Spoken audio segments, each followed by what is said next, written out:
ayo je awak. Benar. Udah. Udah, ayo.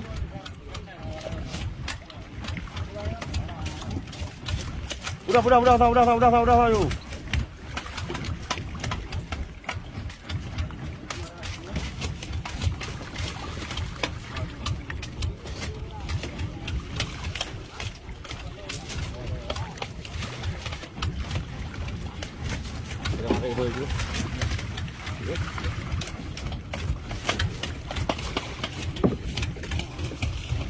pakai dulu.